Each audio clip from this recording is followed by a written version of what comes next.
Good afternoon, everybody. It is Dr. K here from the Eye Institute, and we are fortunate enough to have Dr. Prema Abraham, our retina specialist, here with us today. And Dr. A, I was hoping to talk a little bit about macular degeneration because when I see my cataract patients, we always discuss the cataracts and surgery, etc. But one of the number one things that also comes up is macular degeneration because everybody has either a relative who has had or lost vision from macular degeneration or a friend who may have lost vision from macular degeneration. And so we always talk about the different types, etc. But since you see the greatest number of macular degeneration patients around here, what do you talk to them about specifically when they come to you? Mm-hmm.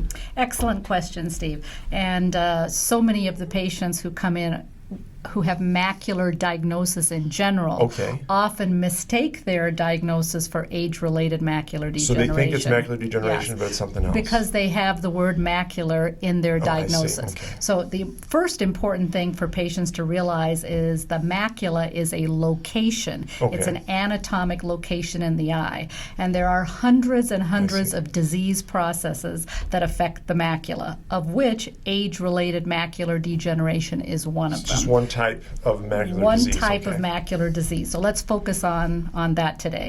So macular degeneration, the age-related form, is the most common macular diagnosis that I see. There are two forms of age-related macular degeneration. So you've got macular degeneration and then two types of that. Right. First one, the most common form, which is about 90% of the patients that walk in my door, are the dry, or the technical medical term is called non-exudative. So dry macular degeneration is 90% of patients.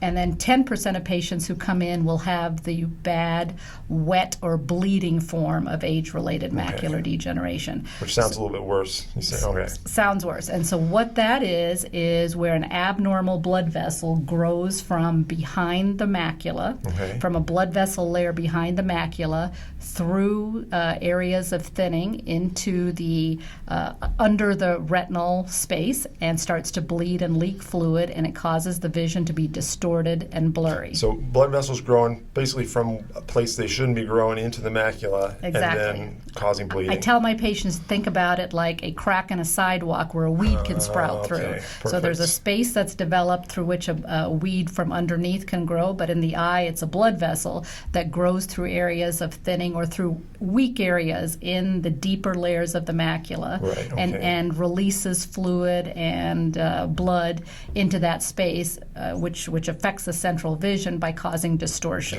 And that's the wet part. That's blood vessel, it's the wet part. And 10% of patients have that. Now the good thing is, starting in about 2006, we had FDA-approved treatments for the wet form of macular degeneration. I remember that because I was kind of finishing up my training and we had just started using that. Right. So the Retina Center, my practice here, has completed over 350 clinical trials, and we were in all that of many? Yes. Holy cow. We were in all of the major pivotal trials. So all of the drugs that are now FDA approved and used in patients for wet macular degeneration. You had them as a trial. We had them as a clinical trial, and actually was one of my patients from Wessington Springs, South Dakota, who was one of the first patients injected with Lucentis, which was the first drug that came to market and was considered the gold standard for many years. Now we have 3 drugs, Lucentis, one of them, Avastin, which is similar to Lucentis, made by the same company, Genentech, and then a third drug made by a competing company, Regeneron, called Eylea. Now, so those drugs have been used now since 2006, and these are the shots or injections that people talk about. Injected into their eye. Could be monthly, could be every 8 or 12 weeks, depending on their need for treatment. So individual, really, a lot of it at least. Yes, so that's an important thing that a retinal specialist does. It's not just making the diagnosis and determining which drug to use, it's then determining every patient's retreatment profile. How often they need treatment. How often they need. Is it time to switch to another drug?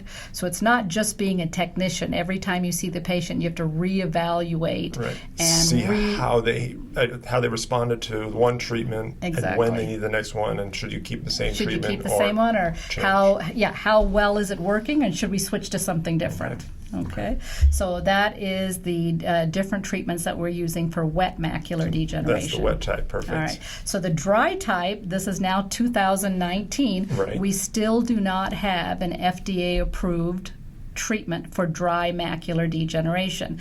Now, having said that, my practice has been involved in clinical trials for about 7 years for dry macular degeneration.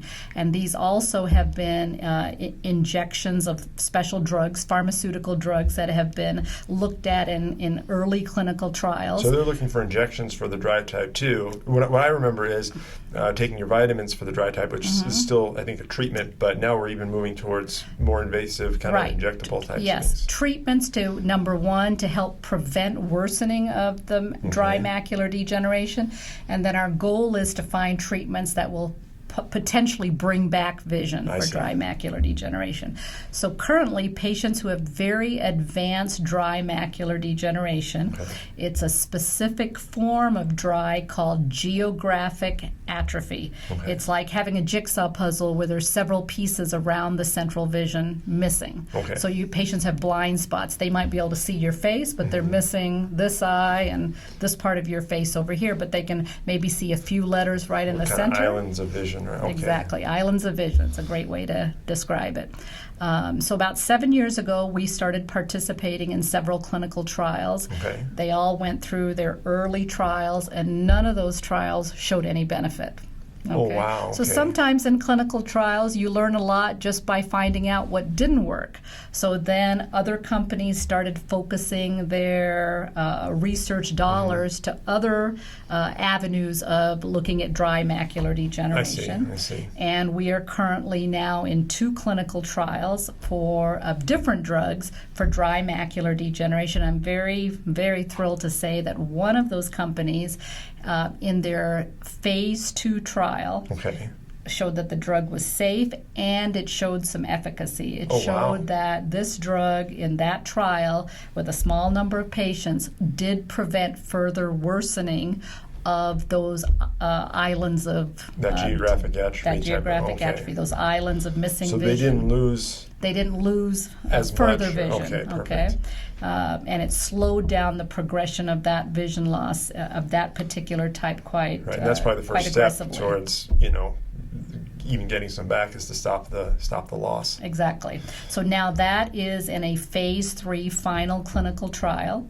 It is, this type of macular degeneration is considered the next unmet need in retinal care. Because this is what we can treat so many things now, but this is the one area that we cannot treat. So we are currently recruiting patients for this clinical trial and another clinical trial for geographic atrophy. So if there are patients out there whose eye doctor says you have advanced dry macular degeneration and there's no treatment, they could call 605-341 2000, ask for Dr. Abraham's clinical trial coordinator, and we could review their records and bring them in for a potential screening. And the benefit for patients in participating in a clinical trial is that these are usually drugs that are thousands of dollars. And maybe years away from being commercially available. That they would have access to them several years in advance of before they're brought to market. There's no cost at all to the patient.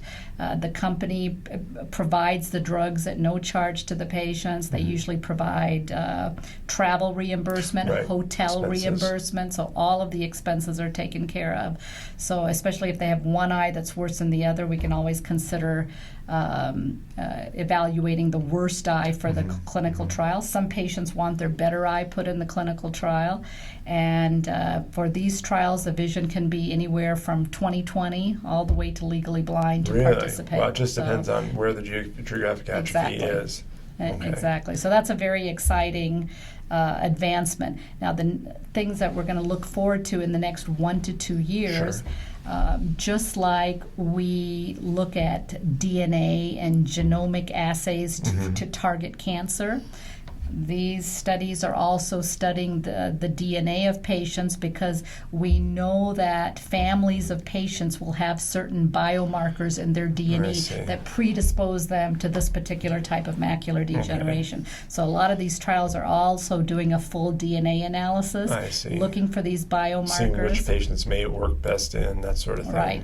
And if a patient or a family has, let's say, biomarker C, then they're going to be developing drug C to target that biomarker. So that's coming in the next couple of years. It's very target-specific targeted therapy for macular degeneration. Yeah, almost like cancer therapy, kind of, where they're targeting the different types of exactly. Of yeah. And then after that, our goal is stem cell transplant. Right. I remember talking to you about stem cells not too long ago. Yeah. And I think that's just another 18 to 24 months away. We've already been approached from several companies for a surgical trial, for stem cell transplantation, and also for gene therapy. So we've already gotten requests for paperwork, and our level of interest in participating in gene therapy and stem cell transplantation trials. So just hang in there with us at Black Hills Regional Eye Institute. There's definitely cutting edge, really pushing the envelope on what's available.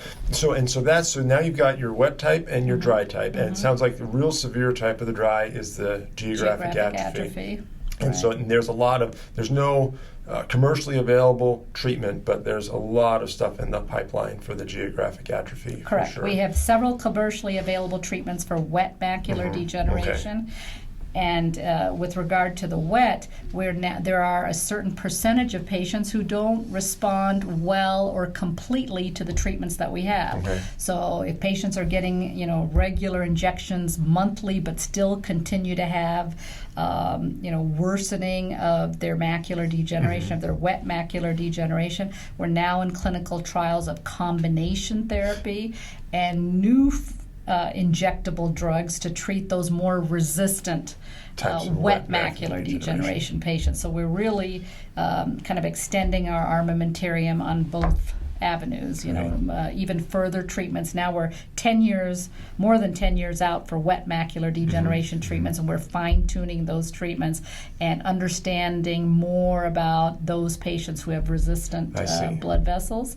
And for dry macular degeneration, we're really opening the doors wide open for new therapies. And I'm real proud that patients in rural South Dakota and Black Hills region can have access to these cutting-edge drugs that people think you can only get on the East and West Coast. You can get it right here in Rapid City. Right. No, absolutely. It's a large area, a lot of patients who need treatment, so that's fantastic. And so then for patients what's the spectrum of the dry type? Because you can have dry macular degeneration that's not as severe as geographic atrophy. And some patients have the dry macular degeneration, but they still see pretty well and haven't lost vision yet, and may never if it progresses slowly, because that's another factor, right? The rate of progression plays a big role. Yeah. So you can have, mild age-related macular degeneration or very severe. So we're talking about kind of moderate to severe when we're talking about the geographic atrophy for which the clinical trials are available. For mild macular degeneration, most of these patients function fairly well. They might not even know they have it, probably, if they haven't been to the eye doctor. Or they might have symptoms like they notice some mild distortion when they're trying to read. They may miss a letter here or there. They have trouble seeing in dim light. That's something I hear a lot. You hear that, and so do I as a cataract surgeon. So a lot of these symptoms overlap, which is why if you've got some issues with your vision, you've got to get in and maybe see at least one doctor and tackle one at a time to see what's really causing the problem. I have patients who come in even after cataract surgery who will say, I just can't read the menu at a restaurant well. And similar symptoms, different problem. And when I look in, they'll have, mild to moderate dry macular degeneration, and then since they don't need to participate in a clinical trial, not severe enough for the trial. Not severe enough, and they don't have wet macular degeneration. They don't need they're often disappointed they don't need injections, and I try to reassure them that that's a good thing. Right, yeah, you don't need treatment. They're not bad enough that they need anything done, but there are visual aids that are available to help these patients. So I always tell them, take a lighted magnifier to the restaurant, because everybody knows how terrible the light is at a lot of the restaurants in the evening. So I find myself taking out my iPhone, and I supposedly have very good vision. vision. Right. So patients can use different visual aids to function well, and we have a wonderful low vision department low here. Vision specialist here for sure. Who can work with patients with magnifiers, with different intensities of light. If they require visual aids for driving, there are special bioptic lenses that can be used for driving. Okay. And believe it or not, those bioptic lenses can take somebody who is considered legally blind and give them good enough vision to drive. Wow, So I didn't realize Dr. that. Carla Bucknell, who Right, she works does a with fantastic us, job. Yeah, works with us hand in hand to help. So when there's no medical treatment available, there's still hope for patients to function independently through low vision aids. Right, low vision aids, and there's also, and so then even earlier on the spectrum, there's just mild dry macular degeneration that may not even be causing any symptoms. Correct. And really not a lot to do for that. Then at that point, it just follow it, Right. maybe on an annual basis or something like Correct. that. Because I'm a subspecialist, those patients don't often get to me because they're followed by their general ophthalmologist or by their and that's what I'll see for optometrist. cataract surgery and talk about, just those things. It's mild dry macular degeneration. There's really not anything to do. Follow up once a year with your optometrist or your general doctor or something like that. Exactly. And I would say that most of those patients have, every 6 months or every year exams with their local optometrist who will do their routine care. Right. Scans, look at it, see if it's changing. So that's great. I mean, so for the mild, there's you follow it, and they haven't hopefully lost a significant amount of vision. There's visual aids available if need be, and then as it progresses to more severe, there's clinical trials available for the dry macular degeneration and for the wet. I should mention that for mild to moderate dry macular degeneration, patients should be monitoring their vision regularly with what we call a home Amsler grid. Amsler grid, absolutely. And they should use check each eye separately, because that's a mistake that a lot of patients make. Right, one eye at a with time. both eyes. Right? Yeah, one eye at a time. And we should. We have the Amsler grids here, obviously, but there you can probably find one online or pick one up at your local optometrist office or eye doc's office in general.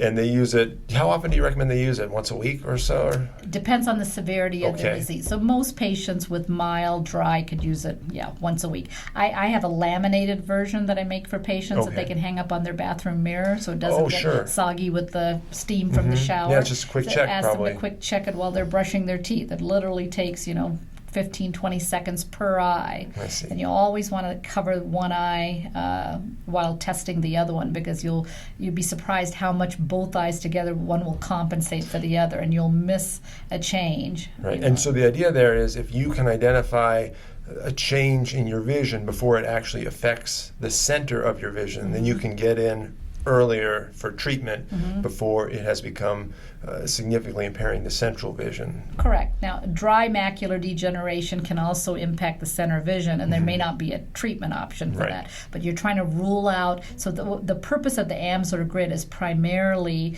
to help detect the earliest time that a wet macular degeneration might develop. Just like any other home test, it's for you to take, the situation into your own hands and check before you... Right.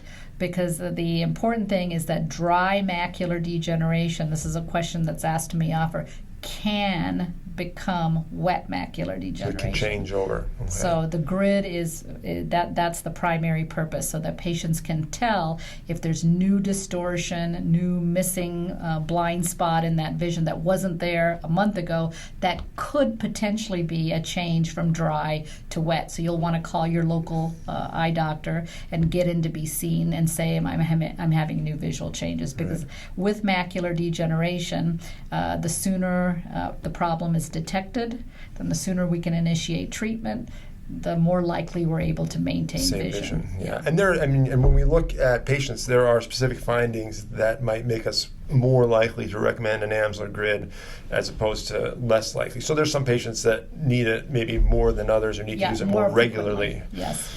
That's exactly right. Then Perfect. the other thing that we talk to patients about with moderate to severe macular degeneration is that they need to be taking the age-related eye disease study. It's called AREDS.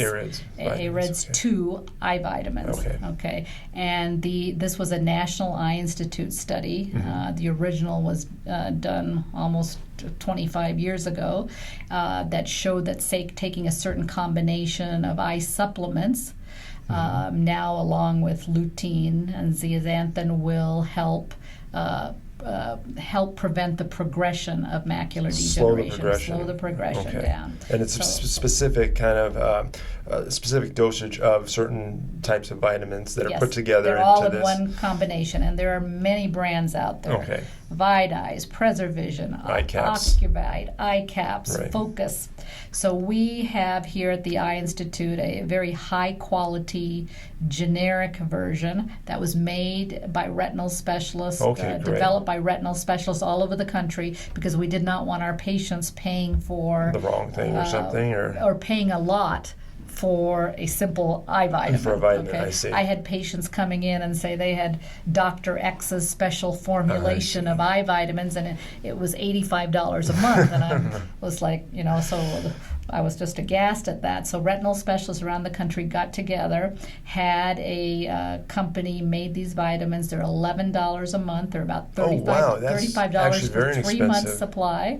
And it's exactly the same formulation as the National Eye Institute, and they have the new AREDS 2 formulation. But I tell my patients, I have nothing invested in this brand. We provide this for patients who don't have access to because you're getting the right stuff, and it comes at a reasonable price. Exactly, but they can take whatever, whichever brand they like. So if they have something that they are comfortable with, if it's any of these other ones that we mentioned. As long as it says AREDS 2 AREDS 2, and they need to take that along with one general multivitamin. In addition to a multivitamin, All right. Well, that's perfect. So we've covered everything from mild dry macular degeneration to treatments for more advanced dry macular degeneration to wet macular degeneration and how the treatments vary there. And really that group of conditions is just really one type of condition that the macula can have. There are other issues as well. Well, that was a great recap. Thank you so much for that. Absolutely. On our next podcast, we can talk about other macular conditions from... Awesome. And retinal detachments, I wanted to cover retinal detachments because that's another thing that we see all the time, which can, everybody should know the signs and symptoms of that as well. We'll do that next time. Pleasure. Okay, Thanks, it's Doc. my pleasure.